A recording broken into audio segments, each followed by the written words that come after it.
नमस्कार दोस्तों। हनुमान जी यानी चमत्कार का दूसरा नाम। पौराणिक काल से हनुमान जी का नाम चमत्कारों से जुड़ा हुआ है। चाहे फिर सीने में बैठे श्री राम जानकी का दर्शन करवाना हो या फिर लक्ष्मण जी को जीवित करने के लिए संजीवनी बूटी लाना हो। सिर्फ पौराणिक काल ही नहीं बल्कि कलयुग भी हनुमान जी के चमत्कारों से सजा हुआ है। हमारे देश में जगह जगह पर हनुमान जी के प्राचीन चमत्कारी मंदिर हैं। इन्हीं में से एक चमत्कारी मंदिर प्रयागराज में संगम किनारे लेटे हुए हनुमान जी का मंदिर है। यह मंदिर अपने आप में अनोखा है। आइए इसकी कथा आपको सुनाते हैं। आखिर क्या कारण है कि हनुमान जी यहाँ लेटे हुए अवस्था में हैं? इस अवस्था में उनकी प्रतिमा क्यों है?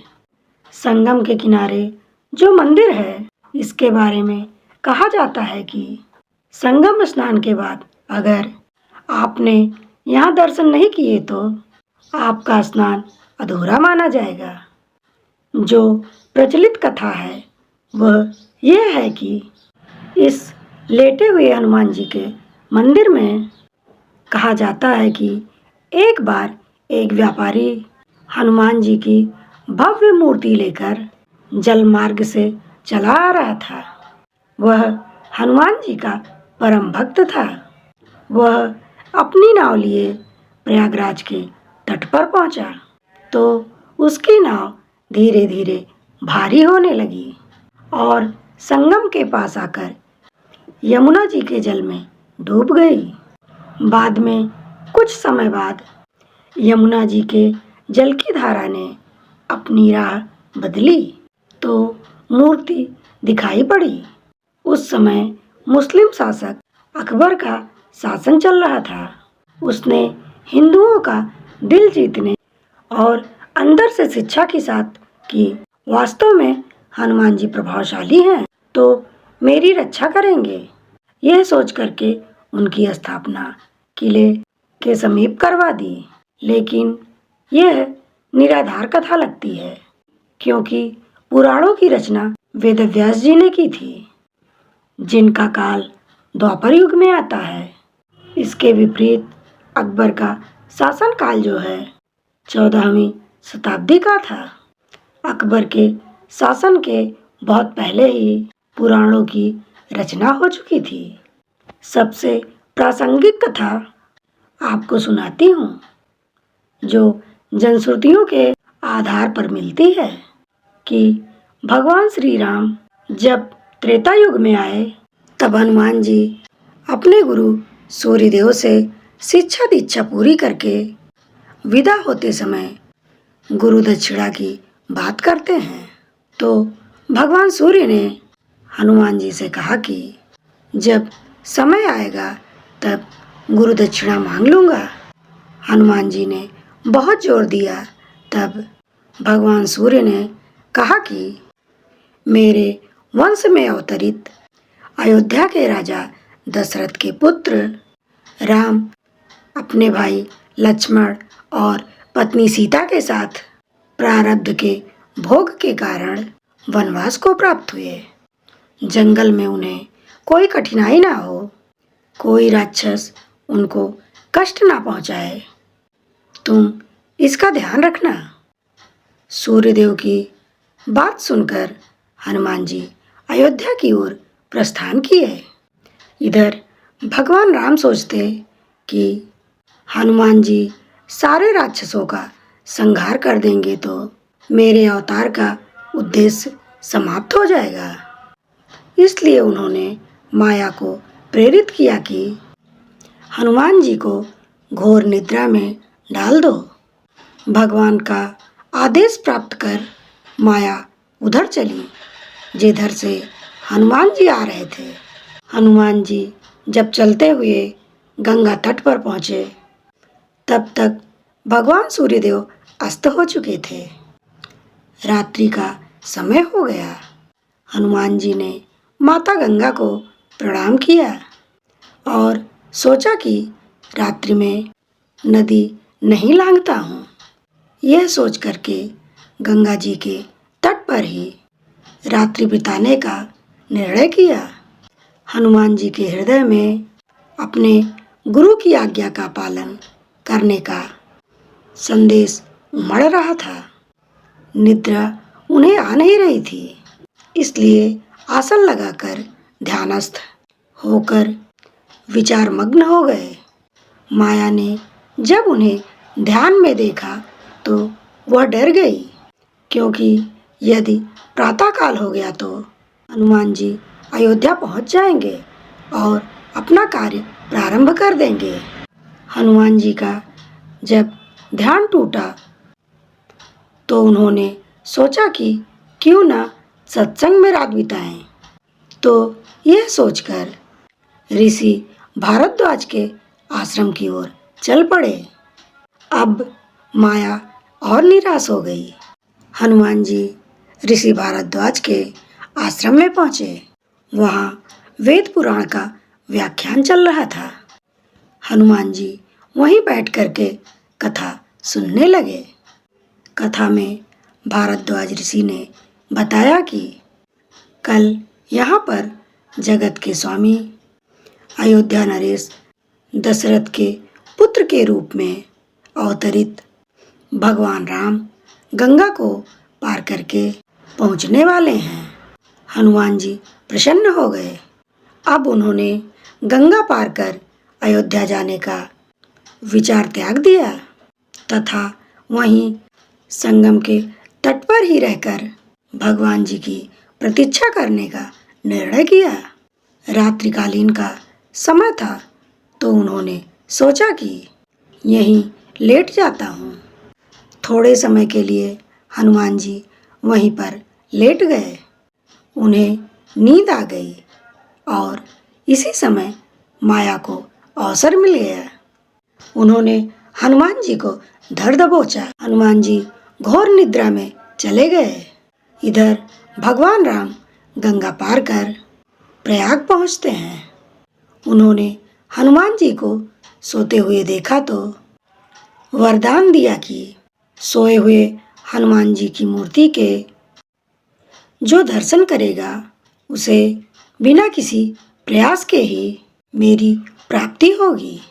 उस व्यक्ति को किसी प्रकार के भूत प्रेत या धोखा षड्यंत्र का शिकार नहीं होना पड़ेगा। उसके सारे शत्रु स्वयं ही परास्त हो जाएंगे। इस तरीके से हनुमान जी को अमोघ वरदान देकर भगवान श्री राम ऋषि भारद्वाज के आश्रम और अक्षय वट का दर्शन करके आगे की यात्रा पर निकल पड़ते हैं। यह वरदान आज भी सत्य साबित हो रहा है।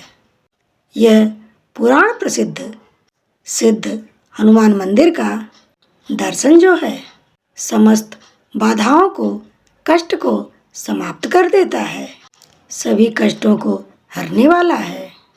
कहा जाता है कि जब गंगा देवी ने देखा कि प्राणी उनकी तरफ ही पैर फैलाकर सो रहा है तो उन्होंने अपने आप को अपमानित महसूस किया और हनुमान जी को डुबो दिया।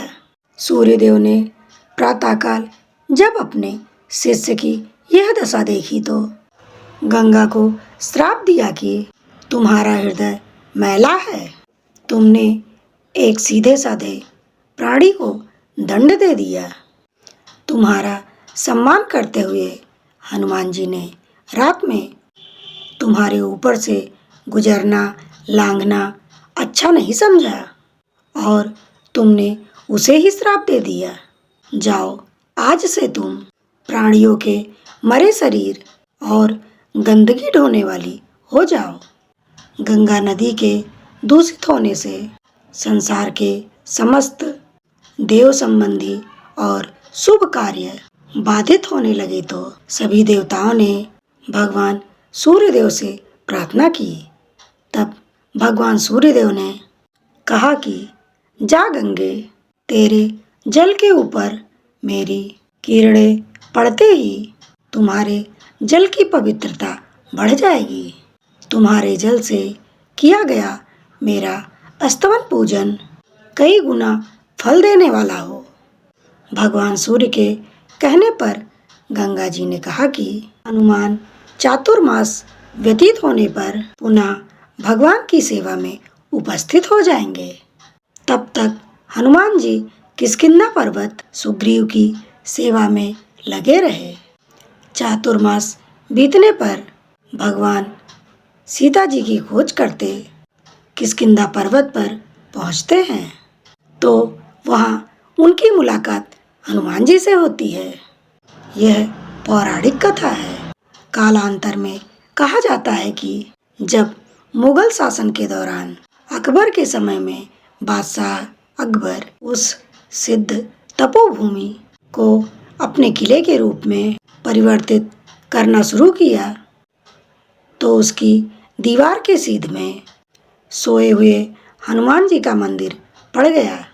उसने तब सोचा कि क्या किया जाए, तो उस मूर्ति को दूसरी जगह स्थापित करने के लिए सोचने लगा। मूर्ति की खुदाई नीचे से कर ली गई, उसे उठाया जाने लगा, लेकिन बहुत सारे प्रयास के बाद भी मूर्ति उठाई नहीं जा सकी। भारी सामान उठाने वाले जो यंत्र थे उनसे भी उठाने की कोशिश की गई, लेकिन वह मूर्ति और भारी होती गई। जैसे जैसे मूर्ति को उठा रहे थे वैसे वैसे वह मूर्ति नीचे धंसती चली जा रही थी। अंत में डर करके अकबर ने उस मंदिर को हटवाने का काम बंद कर दिया और डर के मारे उसने हनुमान जी की पूजा आराधना की। ऐसा कहा जाता है जो भव्य किला था उसकी दीवार हनुमान जी के मंदिर की तरफ टेढ़ी है। यह आज भी आप देख सकते हैं।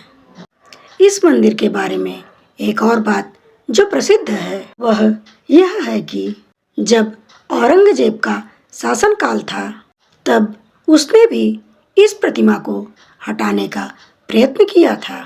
उसने 100 सिपाहियों को लगा दिया था, लेकिन वह भी इस प्रतिमा को हिला तक नहीं सके। कहा जाता है कि हनुमान जी की जो प्रतिमा है इसके पीछे उनके पुनर्जन्म की कहानी भी जुड़ी है।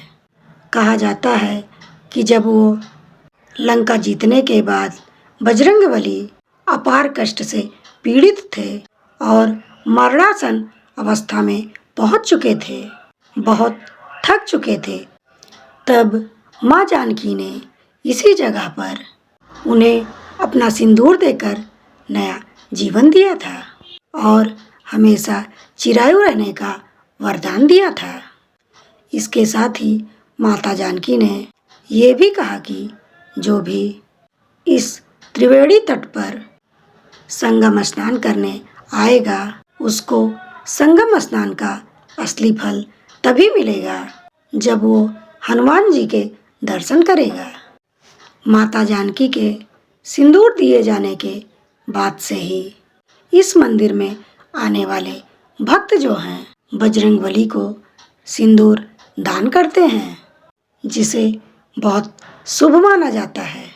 हनुमान जी की इस मंदिर में जो प्रतिमा है वह दक्षिणामुखी है, यानी कि दक्षिण की तरफ मुख है और यह मूर्ति 20 फीट लंबी है। यह ग्राउंड लेवल धरातल से 6 से 7 फीट नीचे है। संगम नगरी में इन्हें बड़े हनुमान जी, लेटे हुए हनुमान जी और बांध वाले हनुमान जी के नाम से जाना जाता है। यह कहा जाता है कि इनके दाएं हाथ में राम लक्ष्मण जी हैं, बाएं हाथ में गंगा जी शोभित हैं। बजरंगबली यहाँ आने वाले सभी भक्तों की मनोकामना पूर्ण करते हैं। एक और बात जो इस मंदिर के बारे में है वह यह है कि कहा जाता है कि 600 से 700 साल पुराना यह मंदिर है।